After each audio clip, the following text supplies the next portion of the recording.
আসসালামু আলাইকুম সবাইকে নতুন ভিডিওতে স্বাগত জানাচ্ছি। আজকে আসলে বাচ্চাদের একটি খেলনা নিয়ে এসেছি। তো এটা কিভাবে কাজ করে সেটাই আজকে দেখাবো। এই খেলনাটা আসলে যেসব বাবুদের বয়স 3 বছর প্লাস হয়ে গিয়েছে তাদের জন্য, তারা খুব সুন্দর করে এই খেলনাটিতে খেলতে পারবে। তো এখন আপনাদের দেখাবো যে এটা আসলে কিভাবে কাজ করে। এটা একটা মিনি প্রজেক্টর খেলনা, এর সাথে 3টা ফিল্ম এবং একটা প্রজেক্টর লাইট দেওয়া আছে, যেটা লাইট অফ করে ঘরের অন্ধকার করে দেয়ালে বা কোথাও এই লাইটের সাহায্যে বাচ্চারা বিভিন্ন ধরনের ছবি, দৃশ্য এগুলো দেখতে পারবে। চলুন দেখে নেই আমাদের প্রথম রিলে আমরা কি কি দেখতে পাই। Could you find a way to let me down slowly?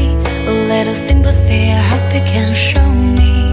If you wanna go, then love is so lonely. If you're leaving, baby, let me down slowly. Let me down, down, let me down, down, let me down, let me down, down. তো এই ছিল আমাদের প্রথম রিলের কিছু picture. এবার আমরা দ্বিতীয় রিলটা ভরবো।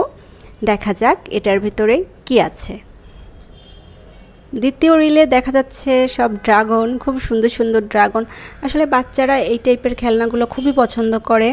যারা বাচ্চাকে মোবাইল থেকে দূরে রাখতে চান তারা আসলে বাচ্চাদেরকে বিভিন্ন ধরনের এরকম কিছু খেলনা আসলে ওদেরকে কিনে দিলে ওরা এগুলো নিয়ে অনেক বেশি ব্যস্ত থাকে এবং মোবাইল থেকে কিছুটা হলেও বাচ্চাদেরকে দূরে রাখা যায়। আমাদের লাস্টের ফিল্মটায় কি আছে চলুন দেখে নেই। বাচ্চাদের অ্যাক্টিভিটি বাড়ানোর জন্য এবং তাদের সময় কাটানোর জন্য কিন্তু এ ধরনের খেলনার কোনো বিকল্প নেই। আপনারা আপনাদের শিশুদেরকে এ ধরনের খেলনা উপহার হিসেবে দিতে পারেন। তো এই ছিল আমাদের আজকের ভিডিও। সবাই ভালো থাকবেন। আল্লাহ হাফেজ।